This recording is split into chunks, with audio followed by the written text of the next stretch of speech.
What is up, Scrub Fam? I am back with a DBS Dragon Ball Super deck profile video. Before I get started, let me give a shout out to this video sponsor, Trey Faircloth, Airfare Gaming.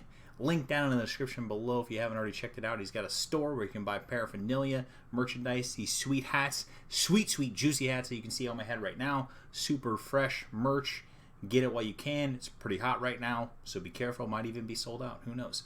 Also, if you're looking for a brand new game to sink your teeth into, as you all know, I am also a game designer and creator. The Runes of Eid expandable card game, everything you want in one box. Full game all right here. You can build a bunch of decks out of there. As you all know, I love my deck building, and today we're about to get into a deck profile. Link down in the description below for the Runes of Eid expandable card game as well. So let's go ahead and dive right into the deck we're looking at today. So we are looking at SS Vegito / Son Goku / the Spirit Bomb. Probably one of my favorite decks from the set so far. Allows you a lot of creativity in deck building. Allows you to play a lot of cards, much more flexible than some of the archetypes we've seen in the past. And I think that's quietly probably one of the best things about this entire set is that all the decks that I've played allow a lot of room for you to customize and put the cards that you want in the deck. So starting with the front side of leader, when this card attacks you draw a card, and then auto if you have 2 or more energy at the start of any main phase, draw 2 cards, add cards from your life until you have 6 left, and then flip this card to its backside. On your backside, you have when this card attacks, draw a card, and then auto once per turn. When a card is placed under a Spirit Bomb in your battle area, choose to one of your opponent's battle cards and switch to rest mode, and then activate main.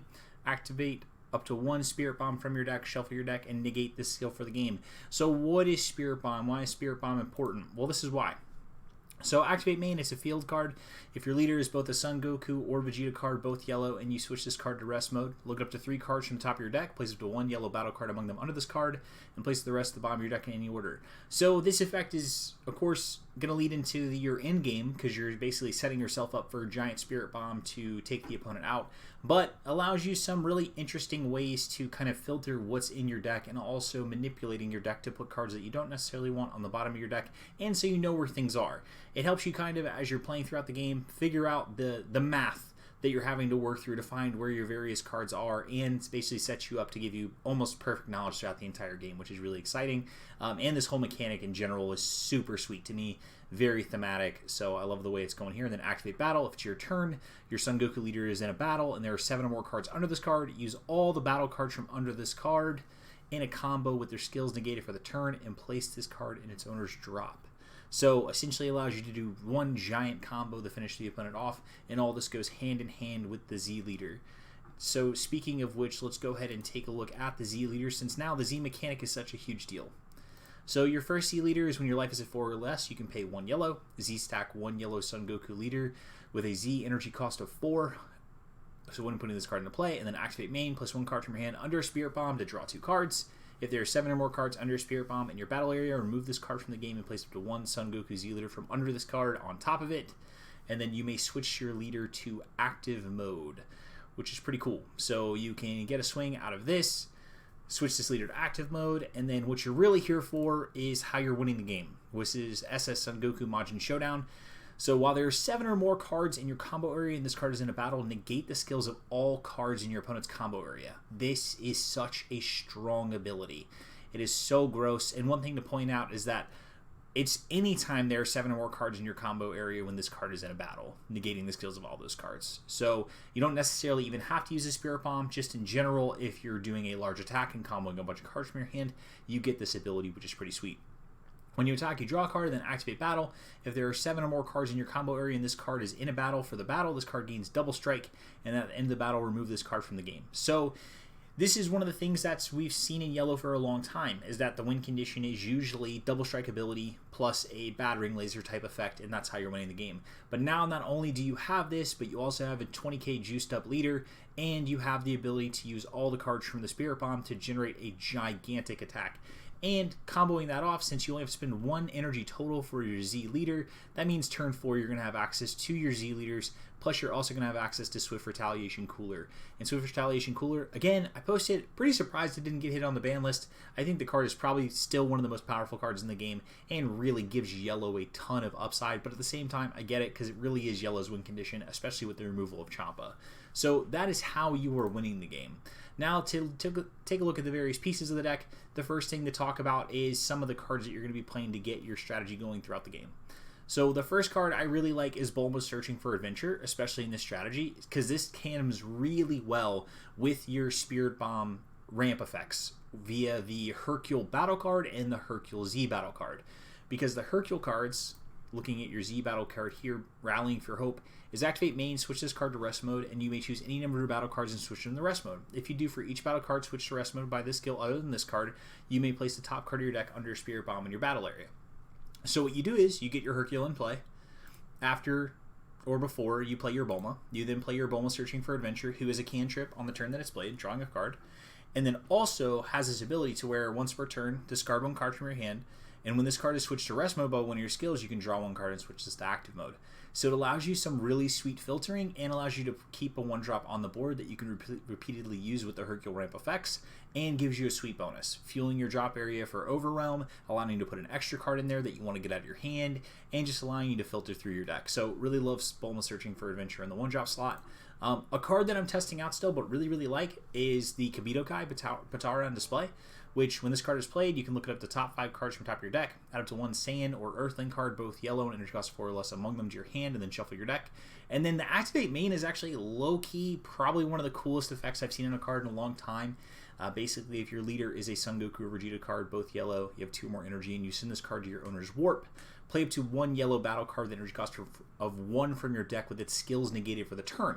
So what's kind of neat is that since this card by itself is already cantrip effect, because you're searching the top 5 for a card, the fact that you negate the skills of a 1-drop that comes into play, it's really no downside for you since you're not spending the energy, and even if you don't get to draw a card off of it, you're still getting a piece of material in play. So whether that be a Bulma for future turns, or in our deck, we are playing 4 Vegeta Buying Time, which is just a 1-drop cantrip that also gets a buff when you have 6 or fewer cards under a Spirit Bomb, so it becomes a 15k, which is pretty cool. So you can actually tutor this up with Kibito Kai Patara on display, and then you can evolve this Vegeta, since it's a Vegeta, into SSB Vegeta Future on the line. So now you have some neat tech to be able to help you deal with Barrier. This card does replace itself on play. It gets switched to active mode when it comes into play, and then also auto once per turn. When it attacks, choose 1 of your opponent's battle cards in rest mode ignoring Barrier, and KO it. So again, pretty cool that you just get this neat little synergy by playing this card, and allows you to be a little bit more flexible with your removal. Other cards in the deck to note, your classic staples. So we have 1 Bergamo Ferocious Roar. We're going to be switching things to rest mode, so it makes sense we play Bergamo. And me, I don't like to commit to a ton of yellow extras, but I really like to get to 10 or so being my number to ensure Riposte is online as earliest as possible. So I play 1 Final Flash because it gives you a way to interact with cards during the battle phase, and also the combo power is incredibly relevant. Tyrannical Blow, a very powerful card to help you against opposing floodgates. You could possibly play 2 in the main, or you're going to play the rest on the side, but Tyrannical Blow is a very powerful card in this format. Realm of the Gods, Goku Black Kamehameha is a very strong defensive card. 10k, draws you a card on defense and also rest 2 things. And on offense, can kill one of your opponent's battle cards in rest mode, and doesn't really care about the size. So very powerful card. Again, you can't play a lot of it though because they're pretty heavy, and you want to use your energy on playing battle cards for the turn. So we're really just playing these as odds and ends, because in Dragon Ball Super you draw so many cards, especially in yellow, that you're gonna find all these various answers throughout the game, and you don't want to draw too many of them because they just don't serve purpose for a large majority of the game unless they really come in clutch or you really need them. So you really only want to play 1. And then 1 Release from Evil. This is a card that I always play because it's so powerful against any type of card, whether it be a battle card, a leader card, or a unison. This is great against decks that rely on their leader to restand energy, such as SS3 or Gamma, or in general just great against a battle card that's trying to attack you and kill you. You know, being able to remove all of its skills for the turn is just very powerful. So love Release from Evil in this deck. Some Our floodgates that we're playing the 4 SS Vegito Overwhelming Might. Card is incredibly powerful as a counterplay, gets to also serve as a blocker for the turn, and makes it really difficult for your opponent to continue attacking through it. We're also playing our 4 Robotic Riposte. I'm really big on floodgates all the time, mostly when you have the opportunity to play meaningful ones that have either a body attached to it or a strong effect. Because in this game right now with the Z energy and the Z deck, comboing cards is so important. So being able to reduce the amount of combo steps your opponent has is so powerful. So really love playing the full 8 floodgates in this deck. Other extra cards we're playing: Power of a Super Saiyan, have to, it's just a 1 of, and then 3 Army Reinforcements, which is a pseudo floodgate, just because being able to get a negate and a block is very strong, and then also pairs really well with Robotic Riposte, because you can negate with Robotic Riposte. If your opponent tries to push through, you can freeze his Army Reinforcements, and then boom, your opponent is now in a very tough position, because they've not only exhausted a resource, but now if they want to commit to attacking, they know that they're going to have to deal with another defensive card with the blocker that's in play. So love playing 3 of this, and you love to draw them early. You know, if you draw 1 early, you can charge it, and then you have 2 still later in the game that you can still draw. So I think 3 is a good number for this deck. Also playing 4 Son Goku and Vegeta Ultimate Duo. Card is very simple. When this card is played, choose up to 1 of your opponent's battle cards in rest mode, negate the skills for the turn, and KO it. And then activate main yellow. If your leader is a Son Goku or Vegeta card, both yellow and your opponent has 2 more energy, play this card. 20k Double Striker, cost 1. I know it doesn't cantrip. It's probably the worst part about it, but this card's still incredibly good for just 1 energy throughout the course of the game. We are playing 2 copies of Prince of Destruction Vegeta Destined Battle, who has Servant, so it makes him 25k in general, and then auto. When this card attacks, choose 1 of your opponent's battle cards with energy cost 5 or less in rest mode, KO it. And then if you have a yellow Son Goku card in play or in your Z energy, and you have 3 or more energy, this card gains Double Strike. So again, another way to get a cheap Double Striker in play. And then activate main for 1 yellow. If your leader is a Son Goku, Vegeta, or Evil Bobbity card, all yellow, and you have 2 or more energy, draw a card and play this. So just a 1-drop cantrip, 25k Double Strike on turn 3 and beyond, and otherwise just a 25k single strike body throughout the course of the game. So I just think this card is an easy include. It fits into your deck. You don't really have to worry about it. So a good pickup for us. Next, we are playing the full 4 SS3 Son Goku Universe at Stake. A lot of cards now that are either SR level or like boss monster tier, we're seeing is just straight up 0.5Ks, so it's really hard to ignore this and just to play 0 or 1, 2, or 3. It's better just to play the full 4 so you can guarantee that you see it. Also, the card's very good. When this card attacks, choose one of your opponent's cards ignoring variants with your rest mode, or choose 1 of your opponent's battle cards in rest mode and KO it. Activate main for 2 yellow. If your leader is a yellow Z leader, or you have a yellow Z battle card in play and your opponent has 3 more energy, play this card. And if you have a yellow extra in your battle area, draw a card, so synergy with the Spirit Bomb. And then activate main if all cards in your battle area in rest mode, switch this card to active mode. So essentially gives you a 30k dual attacker for the turn. So very strong card, hard for the opponent to interact with, big body. And that's another thing to note, since Z energy is so important, people are so willing to combo, making comboing awkward for the opponent with really large bodies is something that's really good right now in the current format. So I really like just jamming for this guy so we can see it whenever we want, charge the extra copies if we need to, or get this in our Z energy so we can make sure our Prince of Destruction Vegeta has Double Strike when he comes down. Overwhelm, we're playing 1 Bardock Awakened Instincts. To me, I just love this card so much. It allows you not only to get an overwhelm body into play for no energy, but drawing 2 cards, then discarding 1 allows you to make sure you still have Riposte online if for any reason that you don't, by removing your discard pile and putting it in the warp.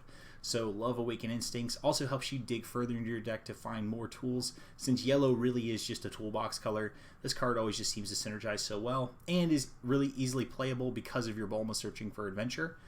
We're playing 1 Mirror Creator Absorbed. Again, just a classic way to help you close out a game. And the classic Frisco Foz is you play a Mirror Creator Absorb, you then play an Oolong Greed is good, and then you just try and destroy your opponent with 2 gigantic bodies on swing. So a great thing to have here. Playing 3 Krillin Super combos, 1 of the Son Gohan and Piccolo Newfound Might. Reason why we're playing this secret rare is if you are playing against the SS4 deck and you're playing as 8-drop Gogeta, this card basically helps you win the game because you can combo out of the attack with ease, and then now you have a fantastic body on the board going into your turn, and you can pressure the opponent and force them to blank their turn with their Z leader going to 100k to stop the bleeding. But then of course that basically time walks them because they can't untap any of their energy, and then you basically get to have this giant body in play and get to threaten your opponent through the next few turns throughout the course of the game. So really love this secret rare, and I just love free things. If it's free, it's me. So we're playing the secret rare as well. You could play the new secret rare from the set. That card is actually really sweet, and there are some neat options that you have for your Goku that you tutor. So I really like that card. You could play the Bardock Lineage secret rare too. That one is pretty cheaply priced. You also could play the Android Super 17 secret rare as well. That's basically a Cold Bloodlust. Very good against the Blue Gohan secret rare. So you have a lot of options in yellow these days, which is really exciting. So really love yellow in general as a color, and I've always been a big fan of the color in general because of its flexibility. For our Z deck, we're playing 2 Hercule Rallying Hope. Again, this is part of our Spirit Bomb ramp, so we're going to play 2 of these guys. They have barriers, so they're pretty easy to attack to protect. And if your opponent's wasting attacks on these while they're in rest mode, that feels really good for you. So it doesn't really bother you to have these hanging out there and having your opponent killing them off. But we do have 2, so you can play both of them throughout the course of the game, since they only cost 1 Z energy to be able to get them into play for just 1 regular energy. So really like playing 2 of these. Playing 1 Oolong Greed is good, just because you can play Oolong with your Mirror on board, Oolong with your Goku 30k on board, or Oolong with your Secret Rare, and then you have another giant attacker to help you close out games. Also just costs 2 Z energy, so easy to activate. We're playing 1 copy of SS3 Vegeta Terrifying Agent of Destruction. Has dual attack, and when this card is played, choose one of your opponent's battle cards ignoring barrier and KO them. Additionally, when you use this skill to KO a battle card in rest mode, this card gains critical for the turn. So very strong ability here, becomes a critical dual attacker, and that's just a very powerful effect in this game, especially because 20k is a good number. It helps you to combo to 25 or even 30k with a super combo, and like I said, making combo steps awkward for the opponent is the name of the game right now, so very powerful card to have coming out. Then of course I already went over the Z leader, and then we have 1 copy of Evolved Defender. This is just when games are going long, having this type of effect always seems like something that's pretty reasonable, and turn 4 and beyond, you're going to have plenty of defense to save yourself and protect yourself. This between a Vegito counterplay, a riposte, an armor reinforcement, you're going to be able to keep this around and on board. And it just draws attention from the opponent again, because they're going to want to kill it to get rid of it. So I'm very much a fan of just playing 1 of these, just having it hanging out there. You could also play the black promo Vegeta to get your life down from 6 to 5 if you feel like you need to do that throughout the course of the game to turn on your armor reinforcements, or get yourself from 5 to 4 to turn on your super combos. But in this format, I really like protecting life pretty much as possible in the early game, so staying at 6 and letting the game drag out to a point where you're ready to win, and then you want to get to 4 and start activating your super combos seems like a best strategy. So just playing 1 of these seems pretty fair on my end. But in general, this is my first deck profile from Series 20. I hope you guys enjoyed this. Again, be sure to check out Airfare Gaming. Check out the merchandise. Check out what's available. Trey Faircloth, the fairest cloth of them all, is indeed going to be doing his first convention, selling some cards. So if you have a chance to support him, please do. And like I said, if you are interested in a new game, please check out the Runes of Eve Expendable card game. The website link will be down in the description below. But anyway, glad to be back. Glad to make some content. Hopefully I can make some more content coming up soon, give you some more juicy tidbits. But anyways, I got a jet. I got work to do. Hope everyone has an amazing rest of the week. Maybe I'll make another video soon. We'll see. But anyway, talk to you later. Okay, thanks. Bye!